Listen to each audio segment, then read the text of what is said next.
Indian box ఆఫీస్ని తగలబెట్టేశారు. Mass comeback, dramatic comeback, unwaverable comeback. ఎన్ని చెప్పినా తక్కువే విజయ్ దేవరకొండ గారి కంబ్యాక్కి. ఎందుకు అంటే ఆయన ఒక న్యూ యాక్టర్, ఒక ఇన్నోవేటెడ్ యాక్టర్గా కనిపించారు.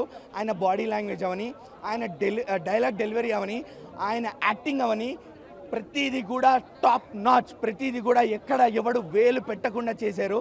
అంత బాగుండింది. ఎస్పెషల్లీ ఎమోషనల్ సీన్స్లో విజయ్ దేవరకొండ గారు కొన్నిసార్లు వీక్ యాక్టింగ్లో ఎమోషనల్ సీన్సే, అది మనందరికీ తెలుసు, యాక్సెప్ట్ చేయాల్సిన విషయం. కానీ నాట్ ఇన్ దిస్ మూవీ.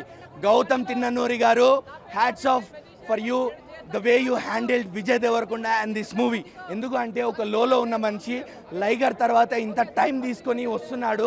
ఎలాంటి కంబ్యాక్ అయితే ఇవ్వాలో, తెలుగు ప్రేక్షకులు ఎలాంటి కంబ్యాక్ కోసం అయితే చూస్తున్నారో, ఫ్యాన్స్ ఎలా అయితే చూడాలనుకున్నారో అలా మీరు చూపించేశారు. సినిమాలో మైనస్లు ఏం లేవు, ల్యాగ్ కూడా ఎక్కడా లేదు. అసలు అంతా నీట్గా ఉండింది. దేవరా కాన్సెప్టే కాదు, నేను చెప్తా. ఒక దేవరా ఉండొచ్చు, ఒక సలార్ ఉండొచ్చు, ఒక కేజీఎఫ్ ఉండొచ్చు, ఒక బాహుబలి ఉండొచ్చు. అది కాన్సెప్ట్ అనేది మేబీ వాటితో మ్యాచ్ అవ్వచ్చు, లేకపోతే స్టోరీ లైన్ వాటితో సింక్ అవ్వచ్చు. But screen play important. ఇక్కడ స్క్రీన్ ప్లే బాగుంటే సినిమా అనేది ఏ కాన్సెప్ట్ ఉన్నా, స్టోరీ సిమిలర్ ఉన్నా జనాలకి ఎక్కేస్తుంది. గౌతమ్ తిన్ననూరి గారు అది చేయగలిగారు. ఫస్ట్ మూవీ ఒక లవ్ స్టోరీ, నెక్స్ట్ మూవీ ఒక ఇన్స్పిరేషనల్ కంబ్యాక్, మూడో మూవీ మళ్ళీ ఇంకో జానర్ డ్రామా యాక్షన్ అడ్వెంచర్లోకి వెళ్ళిపోయారు. అండ్ ఇంకొకటి మెచ్చుకోవాల్సిన విషయం, ఒక పునర్జన్మ కాన్సెప్ట్ని మన మీద డైరెక్ట్గా రుద్దకుండా ఆ పునర్జన్మ ఏంటి, జనాల నమ్మకం ఏంటి, విజయ్ దేవరకొండ ఎందుకున్నాడు, అది మనకి అర్థమయ్యేలా చూపించారు. ఆ పునర్జన్మ అనే కాన్సెప్ట్ని 70 years బిఫోర్ అండ్ ఆఫ్టర్ని చాలా బాగా హ్యాండిల్ చేయగలిగారు. సో అందుకు hands of. And negative comments చేసే వాళ్ళకి నేను ఒకటే చెప్తాను, మీరు ఇంకా సినిమాలు చూడటం బంద్ చేసేయచ్చు. లేకపోతే మీరే ఒక సినిమా చూసి సినిమా తీసి జనాలకు చూపించండి. అది నచ్చిందో లేదో మేము చెప్తాం. అప్పుడు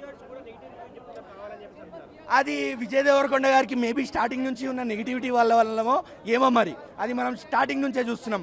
విజయ్ దేవరకొండ గారికి ఉన్నంత నెగిటివిటీ, విజయ్ దేవరకొండకి ఉన్నంత నెగిటివిటీ ఎవరికీ లేదు.